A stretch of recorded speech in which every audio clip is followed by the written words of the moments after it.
Others, excluding top 10 assets, right?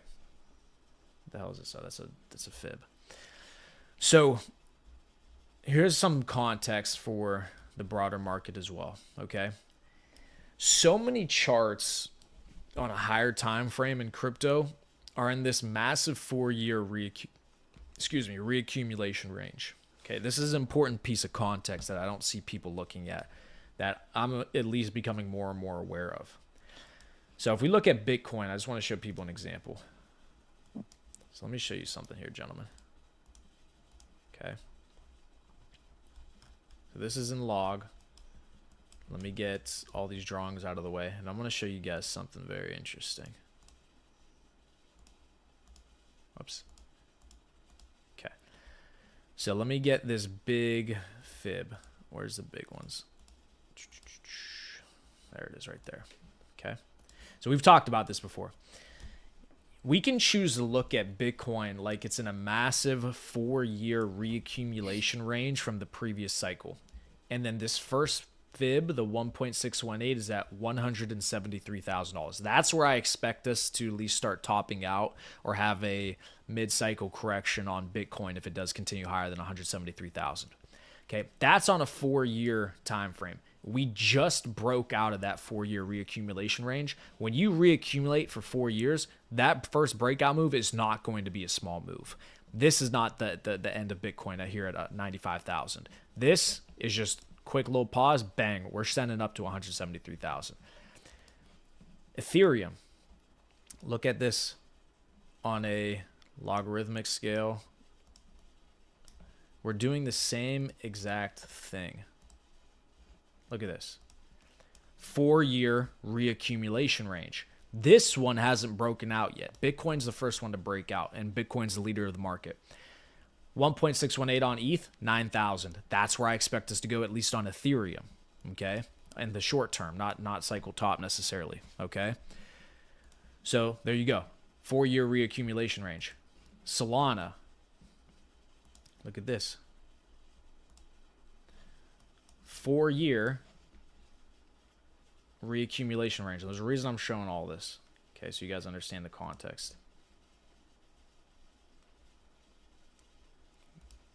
All right, close enough. Look at this.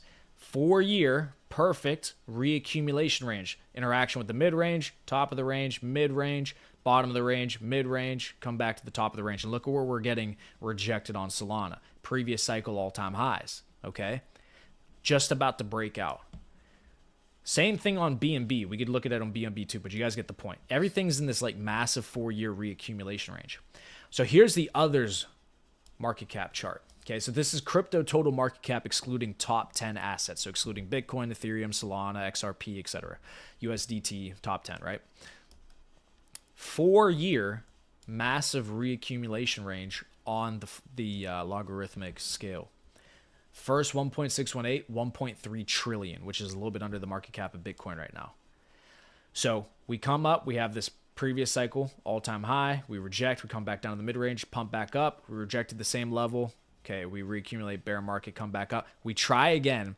Look at this. This was our top on altcoins. Now looking back on it, 2020 hindsight, in December. This is whenever our altcoins were at the highest before they started drawing down for the next 2 months, and that's whenever we got smoked over the last 2 or 3 months. Yeah, so if we were looking at this chart, we could have looked at this and said, okay, do we think it's breaking through or do we think it's going to reject here? If we thought rejection, this would have been a good time to take profits and sell if that was like the game plan, right? So we reject, which makes sense on the previous cycle all-time high back in December. That's whenever altcoins were at their highest, if you guys look back at that. So here's the context in which we need to look at this. Bitcoin is the only one that's broken out of this 4-year reaccumulation range so far. The rest of these charts are about to follow. When this chart inevitably curls back up and finally busts through and rips to $1.3 trillion market cap, that's going to be our alt season.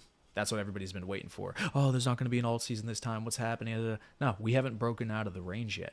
When we break out of this 4-year reaccumulation range on others with the rest of altcoins like Ethereum, Solana, BNB, the other ones that are ranging at previous cycle all-time highs, we're going to get a fucking ripper that nobody could even have imagined, because we're still not even at all-time highs on this chart, right?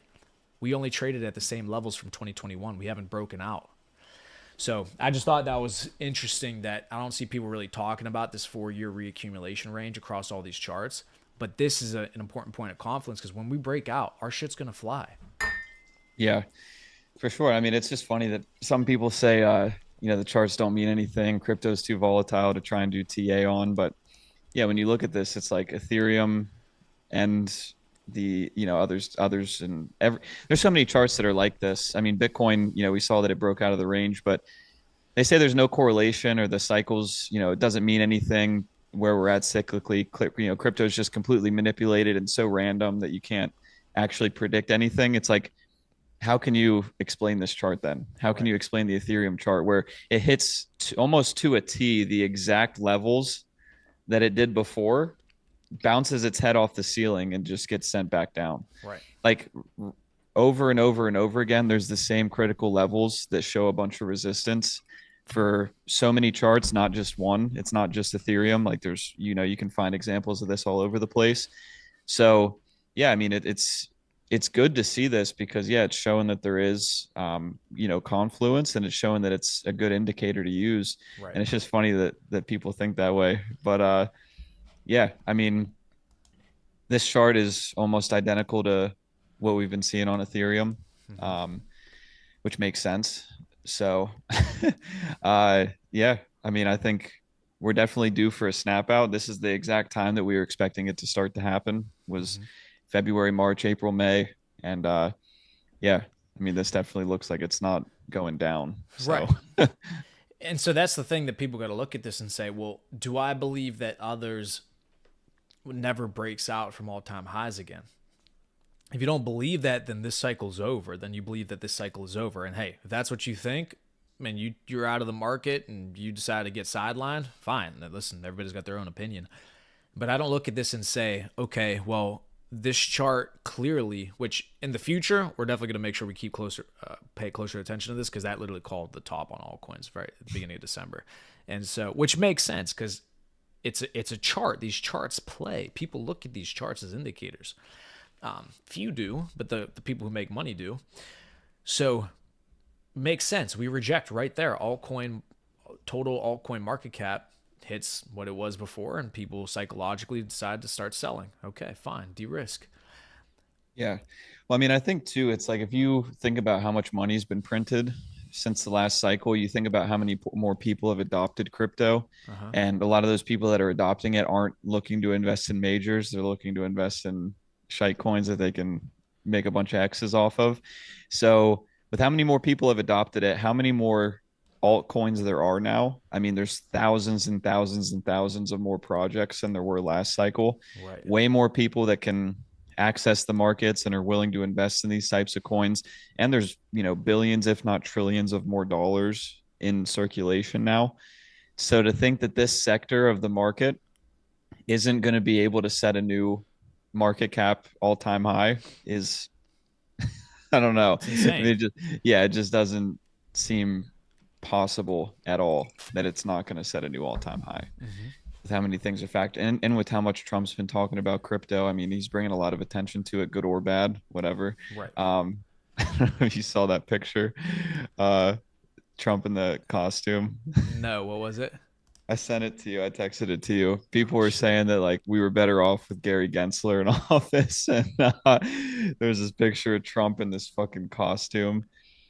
Let me see it. Was he Let me dressed see as what. Gensler? No, oh, it's the him in the orange jumpsuit, and it says CC on his chest, and it says crypto cancer. Bruv, I heard you fools been buying the dip. 2021, I tried and failed to kill your crypto. 2025, I took all your bags. he did. He came in, he said, I'm all for crypto, and then he launches a coin and took all the money. Hilarious. Thank you for your votes, suckers. When Bitcoin hits predictions made years ago before recent election, you will you will pretend it's only because of me. God, you are stupid. Yeah, Pumpino turned into Dumpino there recently. But we'll see. Everybody's starting to come out because they had to disclose all the ETF holdings for the Bitcoin ETFs. And you saw how many companies, countries and institutions came out saying that they were accumulating hundreds of millions of dollars of that Bitcoin ETF. So yeah, short term we did get smoked, low cycle correction, but overall I see things going much higher. So if you look at this on the altcoin, the others market cap, when we get this move up to this 1.618 on the fibs, that's a 5x from the total market cap that we're at right now. 5x on this chart. Altcoins are going to fucking fly as long as you're in the correct ones. If we look at, let's just look at from over here. I want to see what this move was like. This was 7x, 6x. So we'll do it for March, like January to March of 2024. Because Andy, that's whenever we were invested in Andy and Wolf and stuff, and they did a 15x. True. True. It's like off of what kind of move? So they launched Pepe and all that shit started moving up right here. So it only made a, I mean, it became stagnant too. I mean, it didn't even go higher. It did a 2x from March, and that's whenever Pepe pulled the 10x from February to March. Pepe pulled a 10x. So, oh my goodness. Yeah. Yeah, so it's like Pepe pulled a 10x, you know, Wolf and Andy were doing, you know, thousands of percent. You know, Brett went from a couple hundred mil to 2 bill. So, yeah, everything was flying. I mean, we saw 50%, 60% days on the coins, and you know, this sector only grew 2x. Didn't even hit a previous, you know, didn't even make a new all-time high. So yeah, we get a 5x out of this, and it's like, you know, those moves too are that each x is so significant. Like that's another $200 billion of liquidity coming into this sector. Like that's not a small move. Right. It's not a small amount of money. So yeah, we get that kind of move on this chart. Valhalla. Yeah, absolutely. 10x on Pepe off of a 2x move on others. So we get a 4x move on others. Well, in theory, that would be a 40x. Would it be 20x? Because 2x to 4x would be. It's moving 400% instead of 100%. Oh, wait, that's not even a 4x. 400% is a 5x. Yeah. Yeah, you're right. So, yeah. Okay, so shit's going to fucking fly. That's not a small move. This on this chart doesn't seem like a lot. That's not a small move up to the 1.618. That's a massive move. That's a 5x on the total market cap. So, and so you guys understand, why does something like Pepe do a 10x whenever this goes up 2x, this chart? Because it's going to be disproportionate, the liquidity flows into these different meme coins, right? So if altcoins go up 5x, right, total market cap, the winners like Pepe, Brett, Andy, and Wolf, the ones that receive the majority of that market share, are going to fly much higher than a 5x because they're receiving the majority of that liquidity, right? So something like Pepe, if it does a 10x last March off of a 2x move on others, well, you give us a 5x move on others, Pepe's flying. That's how you can start to get these targets that you had on Doge at 80, 90, 95 billion dollar market cap when it started at 1 billion from the beginning of that year whenever it flew in 2021. That's how you can see something like Pepe go to 100, 120 billion dollar market cap. Because if it can pull a 10x under those conditions, you give us a heated up market, a real blow off top, a real alt season, Pepe does fly to 100, 120 billion. People are, oh my gosh, that's not going to happen. No way. Bruv, if ETH goes to 9, 10K, Pepe is going to 100 bill. Okay. So, yeah. I mean, I think too, it's important to remember too with this chart that Doge isn't even a part of this now. So it's like before, I'm sure that it was. That's true. You know, it's like I'm sure that it was before, but it's like you look at last cycle, it got up to, you know, 420 billion. But, you know, Dogecoin at that point, as it was climbing up, I'm sure eventually it slipped out of being included in this chart.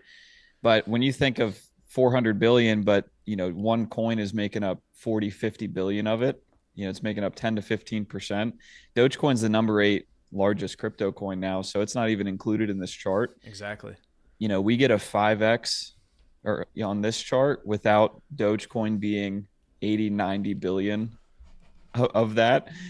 I mean, everything's going to get pumped so much harder. So, I agree. This is all looking fantastic. It's all right though. People want to be sidelined. People don't think it's going to happen. People can't have the patience to reaccumulate at the lows because their portfolio just swung 80, 70%. I get it. I understand why. Can't be me. Wouldn't be me though.